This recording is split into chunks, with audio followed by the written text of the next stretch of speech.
메시지 11번입니다. 제목은 완결되신 하나님과 거듭난 믿는 이들로 이루어진 신성하고도 인간적인 합병체, 그리스도께서 아버지에 의해 신성한 영광으로 영광스럽게 되신 결과, 이렇게 제목이 되어 있죠.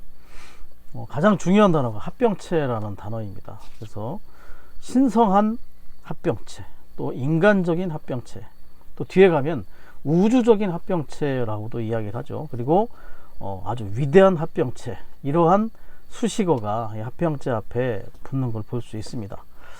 합병체라고 하는 영어는 이제 incorporation이라는 단어를 쓰는데요. 합병이라는 한자는 무언가를 합하고 또 아우르다, 모아서 아우르다, 이런 뜻을 가지고 있습니다. 뭔가 하나로 인격이 합해지는 그러한 결과를 가져오는 것을 합병체라고 말할 수 있겠죠. 그리고 그 두 번째 방면에서 그리스도께서 아버지에 의해 신성한 영광으로 영광스럽게 되신 결과다라고 얘기를 하는데, 과정을 거치시고 신성한 생명과 신성한 영광이, 그리스도의 신성한 생명과 영광이 해방된 그 이후에 삼위 하나님께서 사람과 이렇게 연결, 연합, 합병된 결과가 이런 합병체라는 것을 우리에게 보여주고 있는 것이죠. 그러면 합병체는 어떠한 존재가 합병체인지를 우리가 볼 필요가 있죠.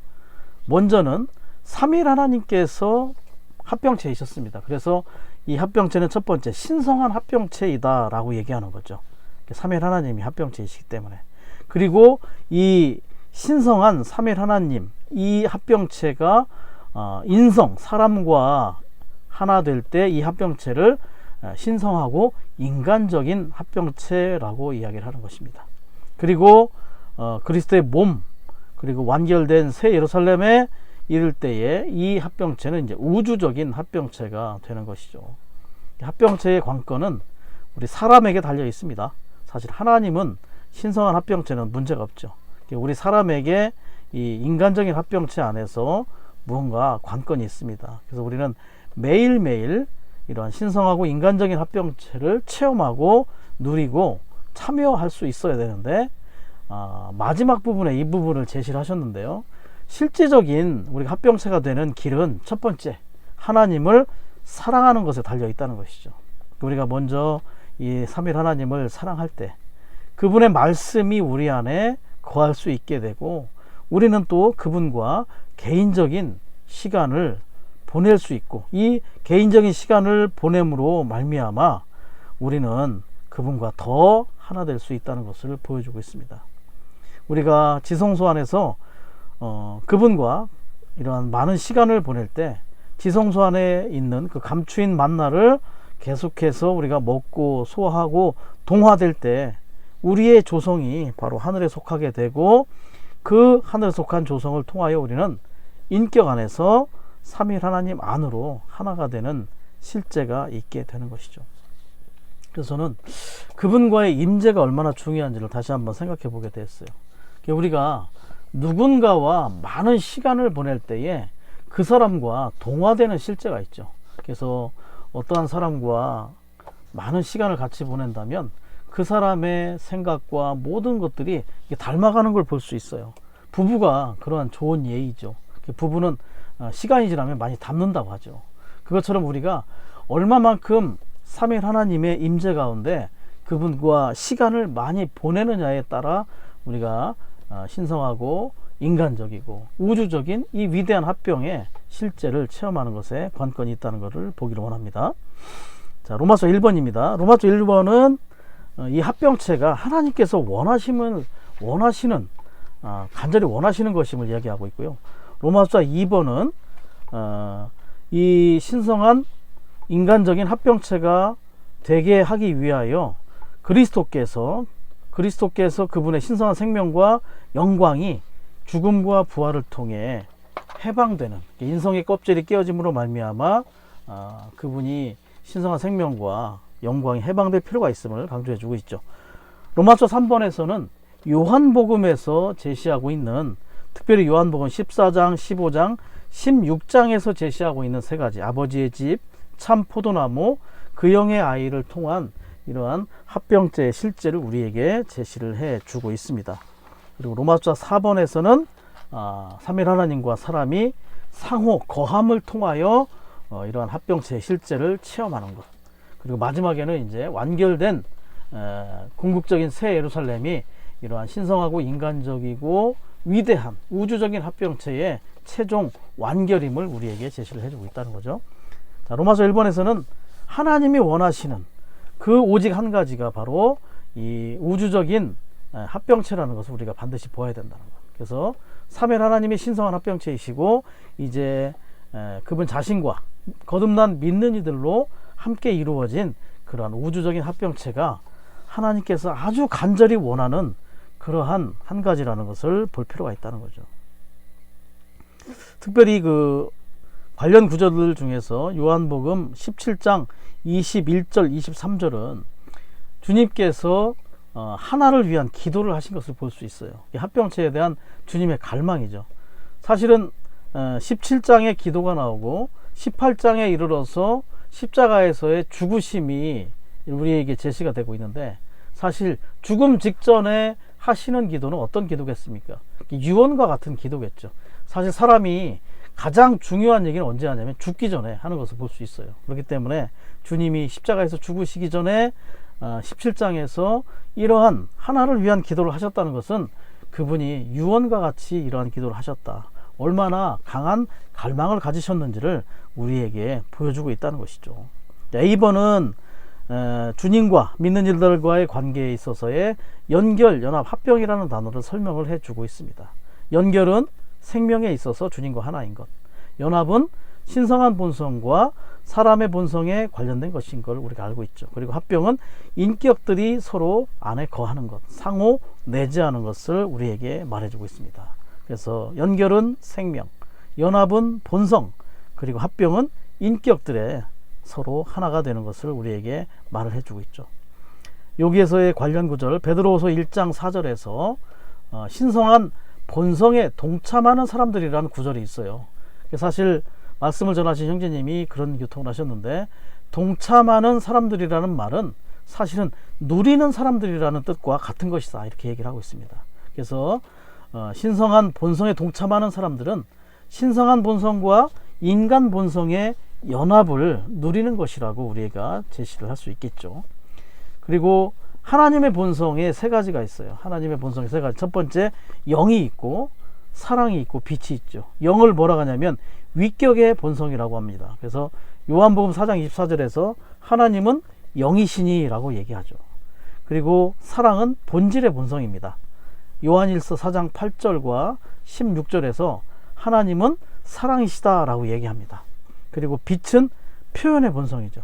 요한일서 1장 5절에 하나님은 빛이시니 이렇게 얘기를 하죠.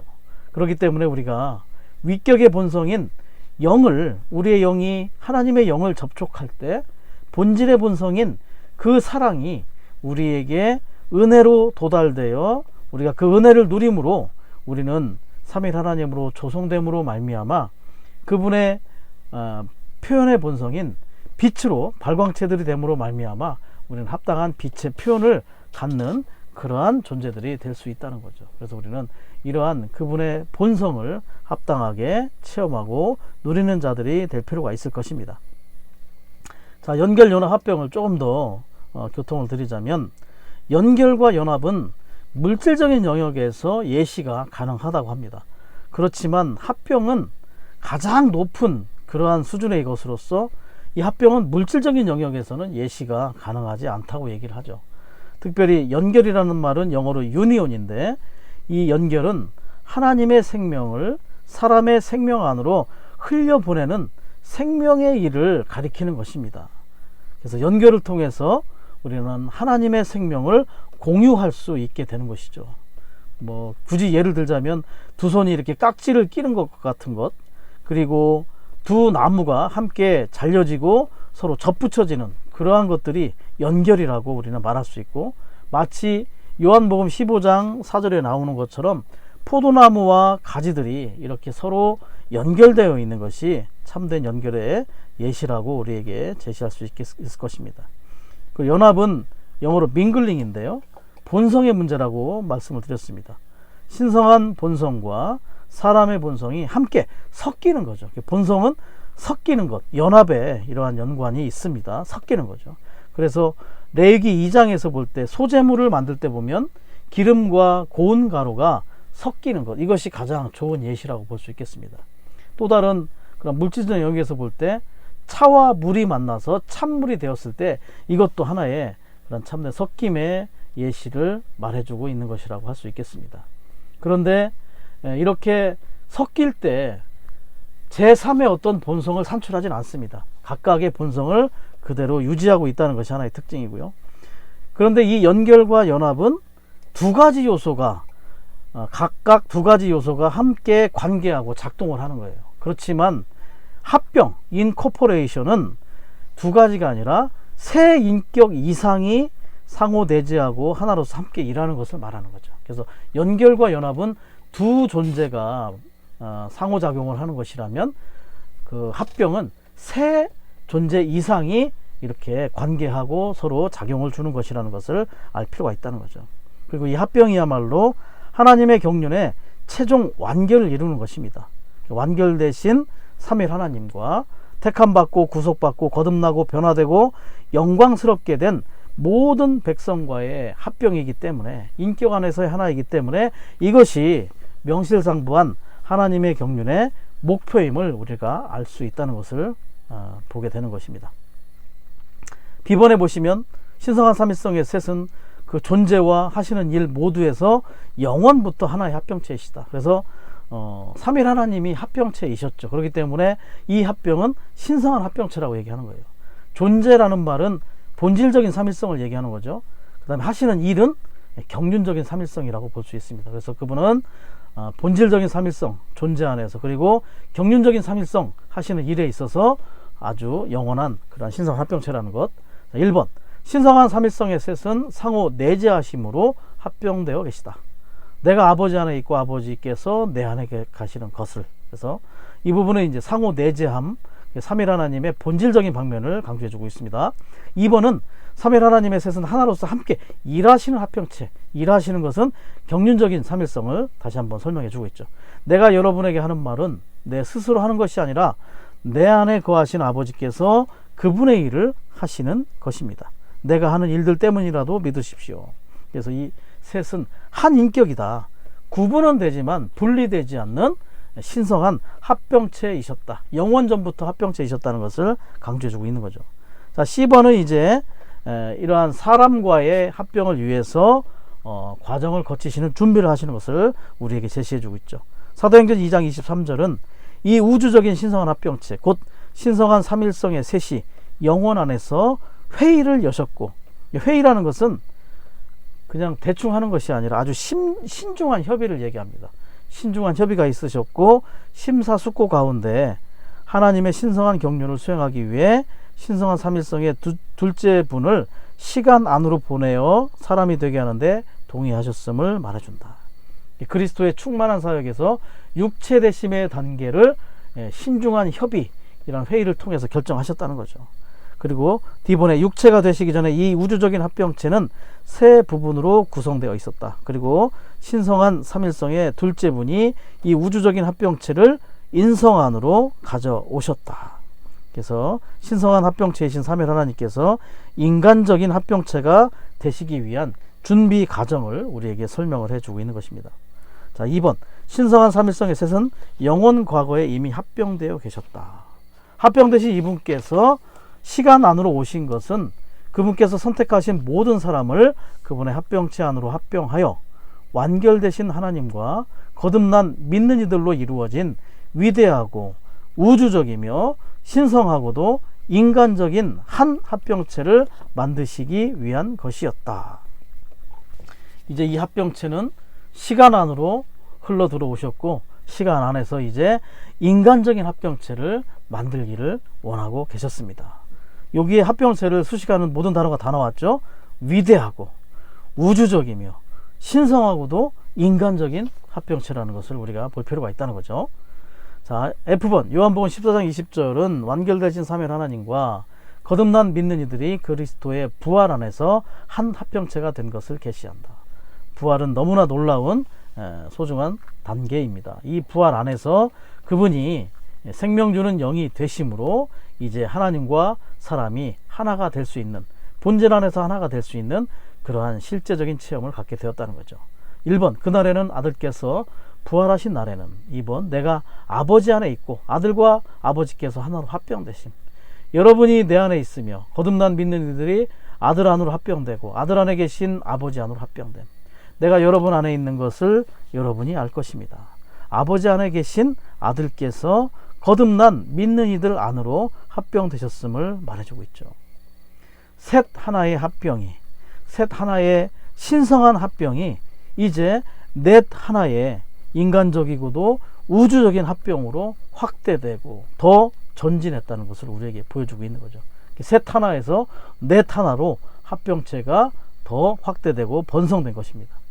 이것을 위하여 두 번째 위격이신 그리스도께서 시간 안에 보내어지셨고 인성 안에서 죽음을 통과하시고 부활이라는 위대한 과정을 통과하심으로 이제 이러한 인간적인 합병체가 완성될 수 있는 그러한 실제가 있게 되었습니다.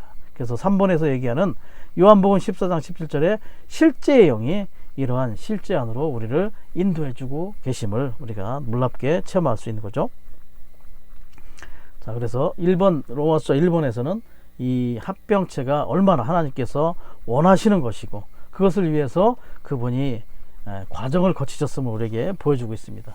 영원에서 시간 안으로 들어오셨습니다. 자, 로마서 2번은 이제 이 인간적인 합병체를 위해서 그리스도께서 신성한 생명과 영광이 해방되는 방면이죠. 무엇을 통해서? 죽음과 부활을 통해서.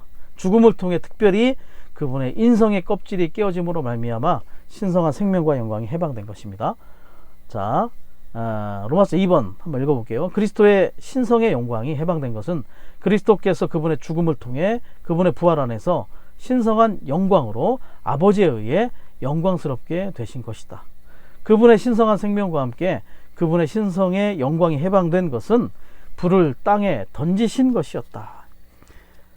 뭐 특별히 어려운 부분은 없지만 마지막 부분에 이런 해방이 불을 땅에 던지신 것은 B번에 2번에 나오는 것처럼 영적 생명의 충격력과 이것이 연결되는 것임을 이따가 2번을 할 때 교통을 드리도록 하겠습니다. 자, B번. A번 아니겠네. A번. 그리스도의 신성의 영광은 하늘의 미랄이신 그분 안에 감추어져 있었다. 육체되심을 통해 얻으신 그분의 인성은 그분의 신성한 생명과 함께 그분의 신성의 영광을 감추는 껍질이 되었다. 인성의 껍질이었죠.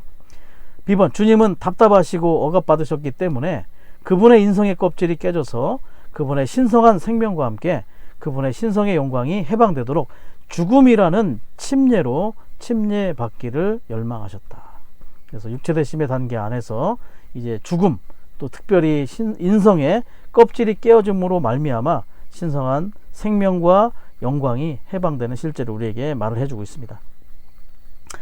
1번. 주님은 그분의 신성한 영광과 함께 그분의 신성한 생명을 담고 있는 유일한 미랄이었다. 그분의 인성의 껍질이 십자가에 못 박힘으로 깨어졌을 때 동시에 그분의 신성의 모든 요소, 곧 그분의 신성한 생명과 그분의 신성한 영광이 해방되었다. 2번. 신성한 생명을 지니신 무한하시고 한량없으신 신성하신 분께서 그분의 육체의 죽음을 통하여 해방되신 후에 부활 안에서 믿는 이들의 영적인 생명의 충격력이 되셨다. 그 로마서 2번에 그러한 관련 구절 누가복음 12장 49절 50절 말씀을 보면 이 구절의 주된 내용은 주님께서 매장되시고 부활하신 결과를 우리에게 지적을 해주고 있는데요. 거기서 이렇게 말하는 대목이 있다는 거죠. 나는 이 땅에 불을 던지러 왔습니다. 이 불이 이미 붙었다면 내가 얼마나 좋겠습니까? 사실 주님의 죽음은 생명을 해방하고 영광을 해방하는 죽음일 뿐만 아니라 불을 해방하는 죽음이라는 걸 볼 필요가 있습니다. 이 불이 우리가 거듭났을 때 우리 안에서 불타기 시작했죠. 이 불이 바로 영적 생명의 충격력이라고 말할 수 있는데요. 불이라는 그런 근거가 어디 있냐면 잠언 20장 27절을 볼 때 사람의 영은 여호와의 등이라고 이야기를 합니다. 그래서 이 등은 사실 불과 연관이 되죠. 등인 이 사람의 영이 합당하게 기능을 발휘하기 위해서는 뭐가 필요합니까? 기름이 필요하죠.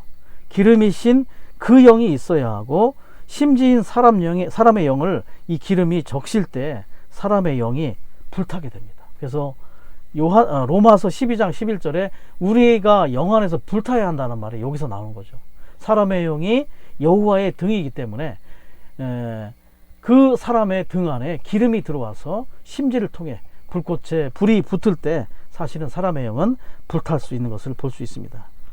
그분은 그리스도께서 죽음과 부활을 거치셔서 우리의 영, 우리의 등 안에 기름인 그 영으로 분배되시고 심지어 불씨가 되시죠. 그렇기 때문에 우리의 영을 불타오르게 하실 수가 있는 것입니다. 우리 안에서 타오르는 이 불꽃이 바로 신성한 생명의 불이고 신성한 생명의 충격력이 되는 것이죠.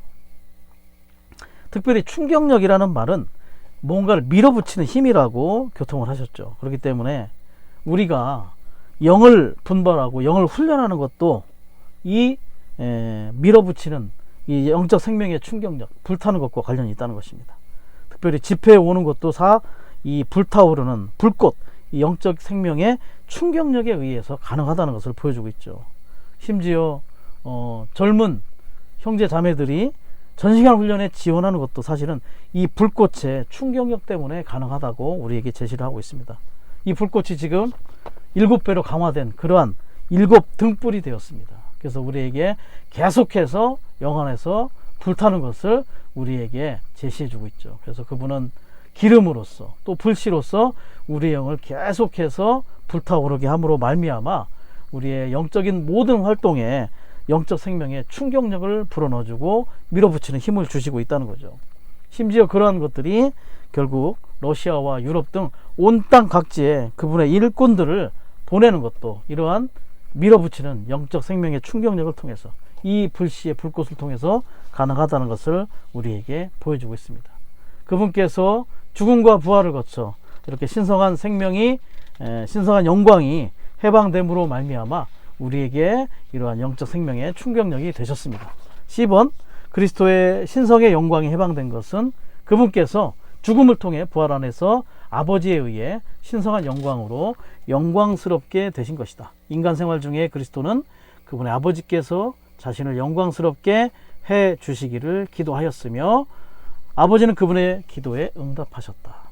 이것은 기도에 의해서 이루어졌다. 그래서 하나님의 경륜 안에서 특별히 그리스도의 충만한 사역 안에서 육체되심의 단계 그리고 포함의 단계에 이르는 이러한 그분의 충만한 사역은 두 번째 위격 그리스도의 많은 기도를 통해서 이루어졌음을 볼 필요가 있습니다. 그분께서 이러한 기도의 본이셨기 때문에 우리도 이러한 신성한 합병체를 위하여 얼마나 더 많은 기도가 필요한지를 보여주는 거겠죠. D번 이렇게 영광스럽게 되심으로 그리스도는 육체되심의 단계에서 포함의 단계로 옮겨지셨다. 포함의 단계에서 마지막 아다심인 그리스도는 부활 안에서 모든 것을 포함하신 생명 주시는 영이 되셨다. 그리스도는 부활 안에서 영광스럽게 되심으로 신성과 인성을 모두 소유하신 하나님의 맏아들이 되셨고 생명 주시는 영, 곧 공기 같은 영이신 그리스도가 되셨으며 그분의 모든 믿는 이들을 거듭나게 하시어 하나님의 자녀들, 하나님의 종이 되게 하셨다. 결국 그분의 기도가 있었고 결국 아버지는 이 기도에 응답하셔서 합당하게 죽음과 부활의 과정을 통하여 육체되심의 단계에서 포함의 단계 안으로 들어가서 그분은 생명 주는 영, 공기 같은 영, 모든 것을 포함한 영이 되셔서 우리로 하여금 거듭나게 하셔서 하나님의 자녀, 하나님의 같은 종이 되게 하셨다. 그래서 여기서 우리가 종이라고 하는 것은 결국 같은 유전자란 뜻이죠. 그래서 신성한 삼위 하나님과 함께 합병되기 위해서는 같은 유전자가 되어야 할 필요가 있음을 보여주고 있는 것입니다. 그분께서 이 신성한 생명과 영광이 죽음과 부활을 통해 해방되셨고 이러한 공기 같은 영이신 그리스도 생명 주는 영이 되셨기 때문에 우리가 이러한 같은 유전자 안에서 이렇게 합병될 수 있는 실제가 되었습니다. 자, 로마서 3번은 이제 요한복음에서 제시된 신성하고도 인간적인 합병체의 세 방면입니다. 그리스도의 영광스럽게 되심 곧 그리스도의 부활의 결과는 하나님께서 선택하시고 구속하시고 거듭나게 하신 모든 사람과 그분 자신으로 이루어진 합병체인데, 이 합병체에는 아버지의 집과 요한복음 14장이죠. 아들의 포도나무와 15장, 그 영의 아이 16장, 이러한 세 방면에 있음을 볼 필요가 있습니다. 집은 거처를 얘기하죠. 포도나무는 이제 나무, 그리고 그 영의 아이는 인격의 방면, 그리고 포도나무와 그 영의 아이는 또 하나의 유기체의 방면을 우리에게 보여주고 있습니다. 그래서 우리는 이 합병체의 실제 안에서 교회가 무엇인지를 보아야 할 뿐만 아니라 교회가 누구인지, 어떤 인격인지를 볼 필요가 있다고 형제님께서 강조를 해 주셨습니다. 특별히 요한복음의 이러한 14장, 15장, 16장에 나오는 이러한 합병체의 세 방면을 다루기 위해서 요한복음을 크게 두 방면에서 우리는 제시를 해줄 수 있는데요. 요한복음의 구성을 보면 전반부에서는 하나님께서 그분의 생명으로 각종 사람의 상황에 사람의 필요를 채워주시는 걸 볼 수 있죠. 2장에서 11장까지를 보면 사람들의 각종의 필요를 채워주십니다. 도덕적인 니고데모를 거듭나게 하셨죠. 그리고 부도덕하고 만족이 없는 사마리아 여인을 만족하게 하셨습니다. 그리고 죽어가는 사람을 고쳐주셨고, 무기력한 사람을 소생시켜 주시고, 배고픈 사람을 먹이시고, 목마른 사람을 해결하시고, 눈먼이에게 시력을 주시고, 죽은 사람을 심지어 부활시킬 정도로 그분은 생명을 통하여 사람들의 각종 필요를 이렇게 채워주신 그러한 분이셨습니다.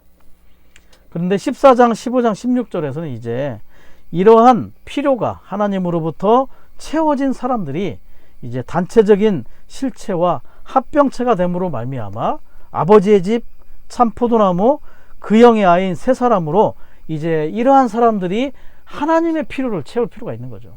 전반부에서는 하나님께서 사람의 필요를 채웠다면, 이제 그 필요가 채워진 사람들이 생명 안에서 합당한 합병체로서 조성됨으로 말미암아 하나님의 필요를 채워줄 필요가 있습니다.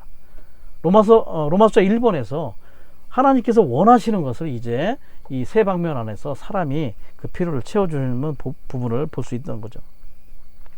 A번, 완결되신 하나님과 부활 안에서 거듭난 믿는 이들로 이루어진 합병체의 첫 번째 방면은 성전으로 예표된 아버지의 집이다. 아버지의 집은 과정을 거치시고 완결되신 하나님과 그분께서 구속하시고 거듭나게 하시고 변화시키신 선민으로 구성된 신성하고도 인간적인 합병체이다. 그리스도 안에 모든 믿는 이들은 그분의 피로 구속받고 그분의 영에 의해 그분의 생명으로 거듭나고 생명 주시는 영에 의해 신성한 요소로 변화되어 아버지의 집 안에 있는 거처들이 된다. 요약해보면 믿는 이들이 거처라는 것을 보여주고 있습니다.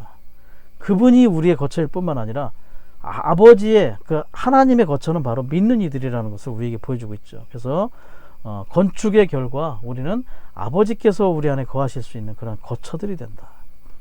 우리는 기독교의 칼뱅 신학이 말하는 것처럼 헤븐리 맨션을 아버지의 집으로 알아서는 안 된다는 거죠. 하늘에 있는 어떠한 그러한 맨션 아파트와 같은 것이 아니라 결과적으로 아버지의 집은 믿는 이들이 결과적으로 아버지께서 삼위 하나님께서 거하실 수 있는 거처들이 된다. 2번은 어떻게 우리가 거처가 되느냐. 아버지의 집은 아버지와 아들께서 구속받은 선민 안에 내주하시는 그 영과 함께 삼위 하나님이시죠. 아버지, 아들, 그 영. 구속받은 선민을 어떻게 해요? 끊임없이 방문하심으로. 그분이 우리 안에 방문하셔야 돼요. 그러기 위해서 우리는 계속해서 열린 마음을 가질 필요가 있습니다. 우리는 열려야 합니다. 삼위 하나님 옆에 매일매일 우리의 마음을 열어드릴 필요가 있죠. 방문하심으로 건축합니다. 완결되신 삼위 하나님과 그분께서 구속하신 선민의 상호 거처가 된다. 이것을 위해서 형제님이 강조하신 게 로맨스를 계속 유지해야 한다. 하나님과의 로맨스가 유지될 때 우리는 계속해서 그분께 우리 자신을 열어드릴 수 있다. 자, 방문한다는 거죠. 열려야 하고요. 그리고 에베소서 3장 17절에 보면 우리의 마음에 그리스도께서 거처를 정하시는데, 사실은 그분께서 우리 안에 들어와 우리 마음 안에 들어와서 거처를 정하시는 실제가 바로 이렇게 합병체가 되는 실제라는 것. 우리 안에서 그분의 거처를 만드시고 우리도 그분 안에 거하시는 상호 거처의 실제가 이러한 방문하심을 통해서 가능하다는 것을 다시 한번 보기 원합니다. 얼마나 그분과의 개인적이고 애정어리고 친밀한 관계, 그 임재 안에 있어야 되는지를 우리가 알 필요가 있는 거죠. B번, 완결되신 하나님과 부활 안에서 거듭난 믿는 이들로 이루어지는 합병체의 둘째 방면은 아들의 참 포도나무이다. 자, 아버지의 집은 아버지를 강조한다면 이제 참 포도나무는 아들 그리스도를 강조하는 부분입니다. 세 번째, 그형의 아이는 이제 말 그대로 그형이죠. 그렇기 때문에 사실은 이 합병체의 실제는 삼일 하나님 자신인 걸 볼 수 있죠. 아버지의 집, 아들 그리스도의 참 포도나무, 그리고 그형의 아이인 세 사람, 삼일 하나님과 너무나 밀접한 연관이 있는 합병체라는 것을 볼 필요가 있습니다. 자, 이 참 포도나무는 유기체로서 우리가 포도나무의 가지들로 접붙여져서 실제가 있는 것을 볼 수 있죠. 이 포도나무의 기능은 무엇입니까? 거처는 거하는 것이지만 포도나무는 생명을 흘러내보내므로 우리 안에서 남아있는 열매를 맺을 뿐만 아니라 이 참 포도나무의 실제가 전 세계로 뻗어나갈 필요가 있음을 우리가 보아야 합니다. 사실 재밌는 게 참 포도나무라고 했어요. 참 포도나무라는 것은 모조품 포도나무도 있다는 거죠. 사실은 구약에서 이 포도의 어떤 의미는 기쁨도 있고 즐거움도 있고 하나님을 누리는 것도 있지만 사실은 세상적인 누림도 이 포도에 포함되는 걸 볼 수 있습니다. 모조품 포도는 바로 세상에 대한 누림이죠. 나시린의 서원에서 보면 독주나 포도주를 마시지 말라고 한 것은 우리가 세상적인 누림에 빠져서는 안 된다는 것을 보여주고 있습니다. 그리고 계시록에 가면 수확할 때 모든 알곡들은 이 안에 있는 물을 다 빼야 되죠. 사실은 빼야만 참되게 수확이 되는데 포도는 물이 차야 수확이 됩니다. 그 포도는 물이 찬다는 것은 바로 세상에 대한 누림이 가득하다는 걸 얘기해 주고 있죠. 그렇기 때문에 모조품 포도는 결과적으로 포도즙 틀에 눌러 짜져서 비참한 결과를 가져오게 되죠. 그래서 우리는 참 포도나무, 참 포도가 될 필요가 있습니다. 참 포도의 실제이신 그리스도와 연결된 가지들이 될 필요가 있죠. 이 포도나무를 가꾸는 농부는 아버지 그분 자신입니다. 그래서 모든 것을 포함하신 그리스도의 표정인 참 포도나무는 과정을 거치시고 완결되신 삼위 하나님의 유기체이다. 참 포도나무의 가지들은 그리스도의 믿는 이들이며 이들은 본성상 야생 올리브 나무의 가지들이었지만 그리스도 안으로 믿어 들어감으로써 참 올리브 나무 안으로 접붙여졌다. 참 올리브 나무와 참 포도나무는 모두 그리스도를 상징한다. 따라서 참 올리브 나무 안으로 접붙여지는 것은 그리스도 안으로 접붙여지는 것이다. 아버지의 집이 되는 조건은 뭐였죠? 삼위 하나님이 우리 안에 계속 방문하는 거였죠. 자, 이제 참 포도나무 안에 가지로서 우리가 접붙여지는 비결은 뭐냐? 그분 안으로 믿어 들어가는 겁니다. Believe into, 깊이 믿어 들어갈 때 우리는 그분과 더 긴밀한 관계 안에서 연결되고 더 연합되는 실제를 가져오게 되는 거죠. 우리가 그리스도의 죽음 안에서 그리스도도 잘려졌고 우리도 잘려졌고요. 부활 안에서 우리는 그 잘린 가지와 원가지가 함께 접붙여져서 하나의 실체를 이루게 되었습니다. 3번, 참 포도나무에 접붙여진 가지들은 신성한 생명으로 거듭나서 부활하신 그리스도와의 생명의 연결 안에 이끌렸고 과정을 거치시고 완결되신 삼일 하나님과 합병되었다. 10번, 완결되신 하나님과 부활 안에서 거듭난 믿는 이들로 이루어진 합병체의 셋째 방면은 그 영의 새 아이다. 그렇죠? 아버지의 집, 참 포도나무, 그 영의 새 아이. 자, 새 아이는 곧 새 사람과 부활 안에서 완결되신 영에 의해 태어났다. 이 새 아이, 곧 새 사람은 그리스도께서 십자가에서 규례들로 된 계명의 율법을 자기 육체 안에서 없애버림으로 창조되었다. 자, 1번과 2번은 어떻게 이 새 사람이 창조되고 태어났는지를 보여주죠. 1번은 십자가에서 규례들로 된 계명의 율법을 없애버림으로, 2번은 부활을 통해서 이 새 사람이 태어났음을 강조해주고 있습니다. 이 십자가에서는 특별히 이 새 사람은 유대인과 이방인 사이에 막힌 담, 이 규례로들로 된 계명의 율법을 그분께서 십자가에서 없애버리심으로, 막힌 담을 헐어버리심으로 새 사람이 하나로 창조된 것을 보여주고 있죠. 그리고 부활 안에서 그분이 생명 주는 영이 되심으로 말미암아 이 새 사람이 참되게 태어났다는 것을 우리에게 제시를 해주고 있습니다. 성경 안에 네 사람이라는 책을 보면 성경에 제시된 사람은 네 사람이 있는데, 첫 번째 사람을 아담이라고 하죠. 둘째 사람을 그리스도라고 합니다. 세 번째는 새 사람, 네 번째는 사내 아이입니다. 첫 사람 아담은 구약이 그의 이야기입니다. 그리고 둘째 사람의 그리스도는 사복음서가 주로 그의 전기이죠. 그리고 새 사람인 교회는 바로 사도행전에서 서신서들 안에 이 이야기들이 나오고 있습니다. 그리고 사내 아이는 계시록이 결과적으로 이기는 자들로서 이들의 이야기를 제시를 해주고 있는데요. 결국은 육체되심의, 그리스도의 충만한 사역에서 육체되심의 단계 안에서 둘째 사람 그리스도의 구속을 통해 첫사람 아담이 구속과 포함의 단계인 생명 주는 영을 통해 구원받음으로 말미암아 연결, 연합, 합병의 상태 안에 들어간 결과가 바로 새 사람인 교회인 것을 우리에게 제시를 해주고 있죠. 결과적으로 이 교회 안에서 이렇게 참된 합병의 실제를 누리고 체험하고 살아 나타낸 이들이 결과적으로 이기는 이들과 연결되는 사내 아이로서 우리에게 제시가 될 것입니다. 결과적으로는 그리스도의 충만한 사역 안에서 어떻게 그분께서 이러한 신성한 합병체, 인간적인 합병체를 이루어냈는지를 이 세 사람과 또 모든 사람의 관계 안에서 우리에게 설명을 해줄 수 있다고 볼 수 있겠습니다. 자, 3번을 보시면 그리스도께서 그분의 죽음을 통해 떠나시는 것을 겪은 그리스도의 믿는 이들의 첫 번째 무리는 해산하는 여자였고, 부활 안에서 돌아오신 그리스도는 새로 태어난 아이 곧 새 사람이었다. 4번 믿는 이들은 생각의 영 안에서 새로워짐으로 새 사람을 입으며 이 새 사람이 그리스도의 몸을 완결한다. 사실 1번과 2번은 3번까지 객관적인 방면이죠. 객관적으로 어떻게 새 사람이 창조되고 태어났는지를 보여주고 있습니다. 객관적으로는 십자가에서 규례대로 된 계명의 율법을 없애버리심으로, 그리고 부활 안에서 거듭남으로.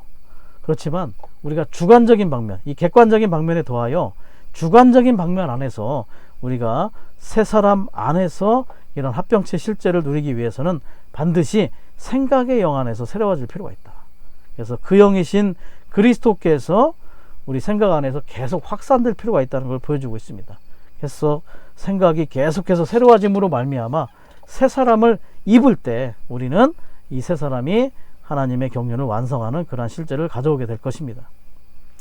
우리는 침례를 통해서 이 새 사람을 옷 입었죠. 침례 안에서 우리는 이 새 사람 안에 잠기게 되었습니다. 이제 이 침례의 실제를 통해서 우리는 계속해서 그 영이 우리 생각 안으로 더 확산되는 실제를 체험할 필요가 있습니다. 자, 로마서 4번은 이제 상호 거함에 대해서 얘기를 하고 있죠. 그리스도 안에 거함으로 그리스도를 우리의 거처로 삼는 것과 그리스도께서 우리 안에 거하심으로 우리를 그분의 거처로 삼으시도록 허락해 드리는 것은 과정을 거치시고 완결되신 삼위 하나님과 구속받고 거듭난 믿는 이들로 이루어진 우주적인 합병의 실제 안에 사는 것이다. A번, 그리스도 안에 거함으로 그분께서 우리 안에 거하시도록 하는 것은 우리가 그리스도 안에 삶으로 그분을 우리의 모든 것으로 삼는 것이다. 그분을 우리의 처소, 우리의 영원한 거처로 삼는 것이 그리스도에 대한 가장 높고 가장 충만한 체험이다. 아주 중요한 그런 부분인데요. 시편 90편 그 말씀을 볼 때 1절에서 그렇게 얘기합니다. 주님이 대대로 우리의 거처가 되어 주셨다고 말을 하죠. 그분께서 우리의 거처가 되어 주셨다는 것은 그분과의 합병 안에 살면서 상호 거처가 되는 것이 얼마나 우리에게 영적인 가치가 있는지를 우리에게 제시를 해주고 있는 거죠. 그렇지만 그 다음 구절부터는 우리가 그러한 생활을 하지 않는다면, 그분께서 우리의 거처가 되어 주시지 않는다면, 우리가 그분과의 상호 거함 안에서 이 신성하고 인간적인 합병체의 체험을 살지 않는다면 어떤 생활인지를 우리에게 보여주고 있는데, 이 우리의 인간 생활이 얼마나 더덥고 무의미한지를 보여주고 있습니다. 특별히 3절에서는 우리 모두가 흙으로 돌아간다는 것, 5절과 6절에서는 우리의 날들이 아침에 올라오는 그런 풀 같아서 저녁에는 또 말라버리게 될 것이다. 그리고 또 10절에서는 유명한 구절이죠. 70, 80을 살아도 우리에게 자랑거리는 수고와 슬픔뿐이다. 그리고 시간이 덧없이 흘러 심지어 날아가 버린다고 이렇게 얘기하는 거죠. 9절에서는 그럽니다. 연수, 우리의 사람의 연수가 순식간에 다 해버린다. 그렇기 때문에 그분께서 우리의 거처가 되어주시지 않는다면, 그분과의 합병 안에서 참된 영적인 가치가 있는 그러한 생활을 하지 않는다면 우리의 인생은 정말 덧없고 무의미한 것임을, 아무런 영적인 가치가 없는 것임을 깨달을 필요가 있다는 거죠. 제가 참고해서 본 구절이 이사야 2장 22절인데요. 사람의 인생이 수에 칠 가치가 없다, 이렇게 얘기합니다. 그래서 우리가 시편 90편 1절에서 말하는 것처럼 하나님과의 그러한 상호 거함, 그분께서 우리의 거처가 되어주시고 우리 안에서 그분께서 그분의 거처를 건축해 가시는 이러한 신성한 인간적인 합병체의 생활이 우리 가운데 얼마나 중요한지를 다시 한번 보기 원합니다. 자, 이러한 합병체 생활을 하기 위해서 필요한 것들을 B번부터 제시하죠. 사랑입니다. 사랑. 이 사랑이 얼마나 중요한지. 그래서 1번도 첫째 가는 사랑으로 우리가 주님을 사랑할 필요가 있음을 말하고, 첫째 위치를 두를 필요가 있다. 그 첫사랑과 첫 번째 사랑과 첫째 위치가 삼위일 하나님으로 안으로 합병되어 거처가 되게 하는 첫 번째 비결임을 우리에게 보여주고 있습니다.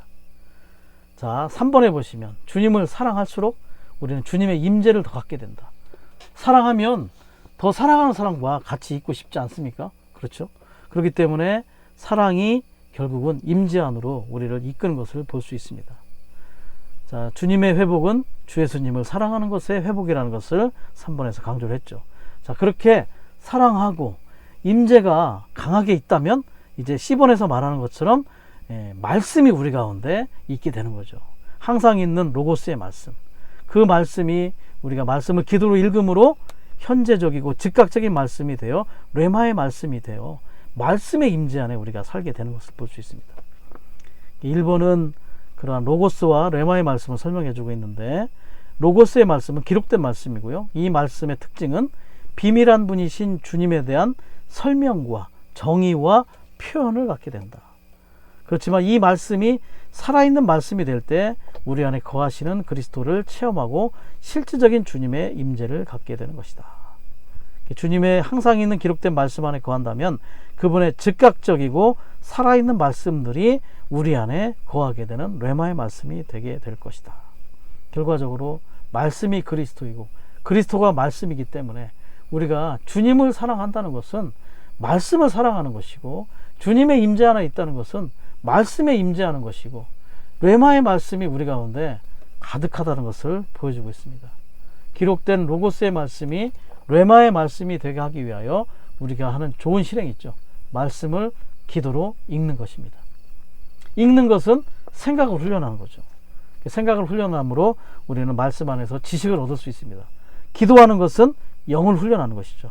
영을 훈련할 때 우리는 지혜를 사용하는 것과 같습니다. 그래서 우리는 말씀을 기도로 읽을 때 생각을 훈련하고 영을 훈련함으로 말미암아 지식과 지혜 안에서 이 말씀이 우리 안에 풍성히 거하게 됨으로 말미암아 레마의 임재 안에 있는 그러한 사람이 될 필요가 있는 것이죠. 자, 3번. 이러한 식으로 우리는 우리의 토양, 우리의 흙이신 그리스도 안으로 깊이 뿌리를 내리며 아버지를 영광스럽게 하기 위해 위로 열매를 맺는다. 예. 그분은 우리 안에 방문하시고 또 우리는 그분 안으로 깊이 뿌리를 내리는 상호 거함의 합병체의 생활과 체험이 있게 되는 것이죠. 4번. 우리가 그분 안에 거하고 그분의 말씀이 우리 안에 거할 때 우리는 그분 안에서 말하고 그분은 우리 안에서 말씀하실 수 있다. 이것은 하나님을 사람 안으로, 사람을 하나님 안으로 건축하기 위한 것이다. 우리 안에 말씀이 아주 풍성하게 거하는 실제. 그래서 우리가 말할 때 그분이 말하는 것이고 그분이 말씀하실 때도 우리가 말하는, 함께 말하는, 결과적으로 계시록 22장 17절에 나오는 그 영과 신부가 하나의 합병체 안에서 말하는 것과 같은 체험을 갖게 되는 거죠. 그래서 5번, 우리는 매일 아침 우리는 말씀을 접촉하고 그분께서 우리를 접촉하시도록 허락해 드림으로 거룩하게 되어야 한다. 이것은 우리의 옛 처소인 우리 자신에게서 나와서 우리의 새 처소인 삼위일 하나님 안으로, 곧 삼위일 하나님의 상호 내재하는 하나 안으로 들어가기 위한 것이다. 자, 우리는 말씀을 접촉해 거룩하게 될 필요가 있습니다. 거룩하다는 것은 하나님의 본성이고 또 하나님의 속성입니다. 특별히 하나님의 속성과 같은 속성이 될 필요가 있습니다. 거룩은 뭐죠? 거룩은 범속한 것에서 하나님께로 분별되는 것입니다. 거룩하게 된다는 것은 본성에 있어서 하나님과 같아지는 거죠. 특별히 이번에 장로 책임형제들을 위한 그 집회에서 1번 메시지에서 이 거룩함에 대해서 굉장히 강조를 많이 하셨어요. 이 거룩하게 함은 신성한 경륜의 중심이다. 이 거룩하게 하면 신성한 경륜을 수행하는 데 있어서 붙잡아주는 노선이라고 얘기했습니다. 그래서 우리는 신성한 본성 안에서 우리가 거룩해질 필요가 있습니다. 우리의 기질이 계속 거룩해질 필요가 있다는 거죠. 이 거룩이 결과적으로 우리로 하여금 그분의 유업을 할당받게 하는 자격 조건이 되는 겁니다. 거듭났을 때 우리의 영이 거룩하게 됐죠. 우리의 혼이 지금 변화됨으로 계속 분별되고 하나님께로 거룩해 되고 있습니다. 그리고 결과적으로 우리의 몸은 영광스럽게 될 때 우리의 온 존재가 거룩하게 되는 실제가 되겠죠. 자, 이렇게 거룩하게 되기 위해서 관련 구절 에베소서 5장 26절을 우리는 주의해 볼 필요가 있습니다. 그곳에 말씀 안에 있는 물로 이 씻는 물이 이 말씀이라는 것을 볼 필요가 있죠. 특별히 씻는 것에 해당하는 헬라어는 물두멍과 같은 단어라고 했습니다. 제사장들은 성막에서 봉사할 때 반드시 이 물두멍에서 손과 발을 씻어야 했어요. 씻지 않으면 죽음을 면치 못했죠. 오늘날 우리도 이 물두멍, 말씀 안에 있는 물로 씻지 않는다면 영적인 죽음을 초래할 수 있다는 것을 반드시 기억할 필요가 있습니다. 심지어 이 물두멍은 무엇으로 만들어졌죠? 놋으로 만들어져 있어요. 놋은 심판을 상징하죠. 그리고 이 놋은 어떤 놋이냐? 성막에서 수종드는 여인들의 거울로 만들었어요. 놋거울이죠. 그렇기 때문에 이 놋 물두멍은 놋이 상징하는 하나님의 심판, 거울이 상징하는 살펴주고 우리를 폭로해주는 실제. 그래서 우리가 말씀 안에 있는 물을 계속해서 이 레마의 말씀 안에 로고스의 말씀을 기도로 읽을 때 이 말씀이 우리에게 즉각적인 현재적인 말씀이 될 때 우리를 살피고 우리를 심판하고 우리를 폭로하는 기능이 있다는 것을 볼 필요가 있습니다. 그럴 때 우리 안에 거룩하지 않은 우리의 기질적인 것들, 타고난 본성, 티나 또 주름, 낡음, 그리고 흠은 상처들이죠. 교회 안에 있는 이러한 소극적인 것들을 다 씻어줌으로 말미암아 우리는 거룩한 본성에 하나님께 부합되는 그러한 사람들이 될 필요가 있다는 것을 보여주고 있습니다. 그래서 우리는 이렇게 상호 거하기 위하여 신성한 합병체, 인간적인 합병체가 되기 위하여 하나님을 사랑하고 하나님의 임재 안에 머물러 그분의 말씀을 사랑하고 말씀의 그러한 실제 안의 삶으로 말미암아 거룩한 그러한 자들로 변화될 필요가 있습니다. 자, 마지막 로마서 5번 세루살렘은 과정을 거치시고 완결되신 사면하나님과 거듭나고 거룩하게 되고 새롭게 되고 변화되고 같은 형상이 되고 영광스럽게 된 새 부분으로 된 교회로 이루어진 궁극적인 합병이다. 자, 새 예루살렘은 이제 궁극적인 최종 집대성의 합병입니다. 형제님이 이제 찬송가 768장을 제시하셨는데 9절에 있습니다. 주는 사람 안에서, 사람은 주 안에서, 사람 안엔 하나님, 사람은 주의 표현. 상호 거함의 결과 합병체의 어떠한 실제를 보여주고 있는 거죠. 주는 사람 안에서, 사람은 주 안에서, 사람 안엔 하나님, 사람은 주의 표현. 우리는 이렇게 그분과 더 합병될 필요가 있습니다. 더 그분 안에 거할 필요가 있고 그분이 우리를 방문하여 더 거처를 정하시고 거할 필요가 있는 거죠. 자, 새 예루살렘은 밑에 나오겠지만 하나님은 장막인 사람 안에 거하시게 되고요, 사람은 성전이신 하나님 안에 거하게 됩니다. 이것이 바로 상호 거처의 실제를 보여주고 있는 거죠. 자, 이번에 보시면 새 예루살렘은 단체적인 한 인격, 곧 단체적이고도 위대한 한 하나님 사람이다. 이 단체적인 인격은 과정을 거치신 삼위 하나님과 변화된 새 부분으로 된 사람이 결혼하여 맺어진 부부이다. 이것은 그 영과 신부가 함께 연결되고 연합되고 합병되어 한 실체가 된 것이다. 자, 결혼하여 맺어진 부부, 로맨스의 완결이죠. 사실 합병체인 이 새 예루살렘은 두 가지의 기능이 있습니다. 첫 번째, 거처로서의 기능이 있고 두 번째, 부부가 되는 것이죠. 그래서 한 가정을 이루는 겁니다. 가정 안에 집도 있고 부부도 있는 것을 볼 수 있는 거죠. 그렇기 때문에 이 합병체 안에서 우리는 거처로서 또 부부로서 이런 한 실체의 그러한 상황을 보게 되는 거죠. 자, 여기서 그 영은 바로 남편입니다. 계시록 22장 17절의 말씀을 근거한 건데, 그 영은 남편이고 과정을 거쳐 완결되신 삼위 하나님 자신이시죠. 신부는 과정을 거치고 완결된 교회를 말하는 것입니다. 합병의 결과인 것입니다. 요한계시록의 시작에서는 그 영께서 교회들에게 말씀을 하시지만, 요한계시록 22장 17절에서는 그 영과 신부가 이제 남편과 아내로서 한 실체, 한 합병체, 이것에 정말 하나가 되어서 함께 말하는 것을 우리가 볼 수 있다는 것이죠. 이 정도로 우리는 말씀에서 더욱더 그분을 추구할 필요가 있고, 그분의 어떤 말씀으로 조성될 필요가 있음을 보게 되는 거죠. 그분이 우리 안에서, 우리가 그분 안에서 말하는 것이 정말 하나로서 말하는 실제가 될 때까지 계속해서 말씀의 실제를 더 누리기 원합니다. 비번, 하나님은 셋, 곧 아버지와 아들과 영으로서 단체적인 한 인격이시다. 수많은 믿는 이들은 우리도 단체적인 한 인격이다. 이 인격들은 이제 서로 안에 있다. 10번, 우리는 하나님의 거처를 위한 하나님의 장막이고, 하나님은 우리의 거처를 위한 우리의 성전이시다. 이것은 하나님과 사람이 상호 거처임을 말해주는 것이다. 장막인 사람, 성전인 하나님, 그래서 서로 안에 상호 거처의 실제를 우리가 볼 수 있는 거죠. D번이 아주 중요합니다. 새 예루살렘은 하나님의 장막이며, 장막의 중심은 감추어진 만나이신 그리스도이다. 우주적이고 신성하고도 인간적인 이 합병체 안으로, 곧 하나님과 사람의 상호 거처 안으로 합병되는 길은 감추어진 만나이신 그리스도를 먹는 것이다. 먹는 것이 우리의 길입니다. 주의 회복은 먹는 것에 또 회복임을 볼 수 있죠.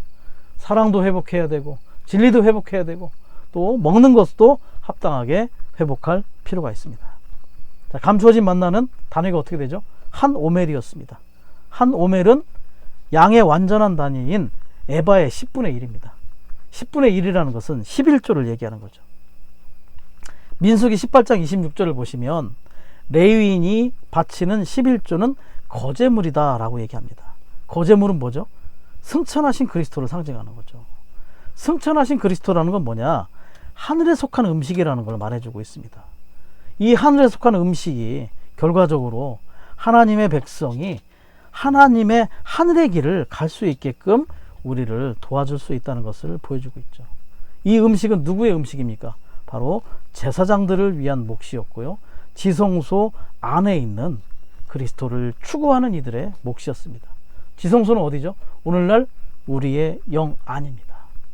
그래서 우리는 끊임없이 지성소인 우리의 영 안에 들어가서 이 감추인 만나를, 이 승천 안에 계신 거제이신 그리스도, 하늘에 속한 음식을 계속해서 먹어야 할 필요가 있습니다. 이 먹음이 우리로 신성한 합병체이신 삼일 하나님 안에 합병되어 인간적이고 우주적이고 위대한 합병체가 되는 이러한 길임을 볼 필요가 있죠. 특별히 이 감추어진 만나를 제시한 것은 버가모 교회에 제시했습니다. 버가모 교회의 특징이 뭡니까? 세상과 결혼한, 세상과 연합한 그러한 교회였죠. 아주 커져버린, 세상을 받아들인 그러한 교회였습니다. 그렇기 때문에 세상적인 교회의 그러한 세상적인 타락을 이기는 길은, 이기는 믿는 이들, 그러한 믿는 이들을 위해서 주님께서는 특별한 몫을 감추인 만나로 남겨주셨다는 거죠. 다른 말로 말한다면 교회가 세상적인 길을 갈 때 이기는 이들은 지성소 안에 들어가 이 특별한 몫을 누릴 수 있게 된다. 그래서 우리는 세상적인 방면에서 세상에 속한 것들을 보서 우리는 더 구별될 필요가 있다는 것을 볼 필요가 있습니다. 계속해서 우리는 지성소 안에 들어가 이 감추인 만나, 승천 안에 계신 그리스도 거제물을 누리기 원합니다. 1번, 감추어진 만나이신 그리스도는 금 항아리이신 아버지 하나님 안에 계신다.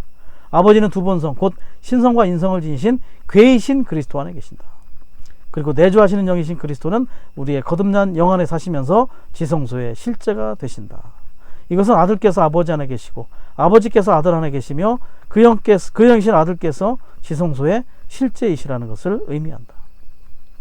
지성소 안에 삼일 하나님이 계십니다. 금 항아리의 금, 아버지, 괴이신 그리스도, 또 내주하시는 영이신 그 영. 사실 감추어진 만나는 바로 삼일 하나님의 실제를 누리는 것입니다. 그래서 우리는 형제님이 강조한 것처럼 지성소에는 우리의 영으로 하나님의 기록된 말씀, 로고스의 말씀을 기도로 접촉함으로 말미암아 우리에게 적용된 즉각적이고 현재의 말씀이 되게 하므로 그분을 먹고 소화하고 동화할 필요가 있다. 먹고 소화하고 동화할 필요가 있다. 먹는 것은 좋은데 소화를 시킬 수 없으면 어렵습니다. 그래서 우리는 항상 그분 앞에 우리 자신을 비춤으로 말미암아 영적인 소화력이 더 증강될 수 있도록 기도할 필요가 있죠. 소화될 때 그것이 우리 안에 동화되는 실제가 있을 것입니다. 예레미야 15장 16절을 보면 그 기자가 예레미야 그죠? 주님의 말씀을 발견하고 먹었다고 얘기하죠. 그렇게 말하는 것처럼 우리는 영을 사용할 필요가 있습니다. 영을 사용하여 그분의 말씀을 찾고 발견하고 그리고 먹고 소화하고 동화하는 그러한 실제를 가지기 원합니다. 2번, 우리는 세상과 연결되어서는 안 되며 감추어진 만나이신 그리스도를 먹음으로써 세루살렘 안으로 합병되어야 한다. 우리는 그리스도를 먹을 때 이 위대한 합병체 안에서 그분에 의해 살며 이 합병체는 오늘날 그리스도의 단체적인 몸이고 결국에는 세루살렘으로 완결된다. 그 로마서 5번에서는 이제 세루살렘으로 완결되는 것이 교회라고 얘기를 했고 이 B번의 2번에서는 이제 단체적인 몸이라고 얘기했죠. 교회는 세루살렘의 축소판이고 몸은 세루살렘의 전신입니다. 그렇기 때문에 오늘날 우리는 세루살렘의 실제를 이 단체적인 이 위대한 합병체를 체험할 수 있는 것이죠. 우리는 지성소 안에 들어가 우리의 영 안에 들어가서 우리는 말씀을 계속해서 기도로 읽고 실제 안에서 누림으로 이 감춰진 만나 하늘에 속한 음식을 계속해서 누림으로 말미암아 이 신성한 합병체 안에 더욱더 체험을 갖기를 원합니다. 마지막 거룩한 성 새 예루살렘은 하나님의 영원한 경륜의 목표이다. 유일하신 하나님은 그분의 영원한 확대와 영원한 표현을 위해 결국 한 성, 곧 위대하고 신성하고도 인간적이며 우주적인 합병체로 확대되신다. 말씀의 물로 계속 씻어서 우리는 더욱더 거룩해 될 필요가 있고요. 그리고 감춰진 만나를 이 말씀을 또 계속 먹음으로 말미암아 우리는 이러한 합병체로 더 확대될 필요가 있죠. 말씀의 기능은 씻기도 하고 우리 안에 정말 양식으로서 자양분으로 먹을 수 있는 그러한 기능이 있다는 것을 보기를 원합니다. 말씀이 얼마나 중요하고 그분과 시간을 보내는 것이 얼마나 중요하고 그것을 위해서 그분을 사랑하는 것이 얼마나 중요한지를 다시 한번 보게 되는 것 같습니다. 우리가 그분을 사랑하는 것도 훈련이 필요하다고 교통하셨어요. 그런 훈련이 합당하게 되기 위해서는 그분이 우리를 계속해서 매혹함으로 말미암아 그 사랑 안에 반응하는 자들이 될 필요가 있죠.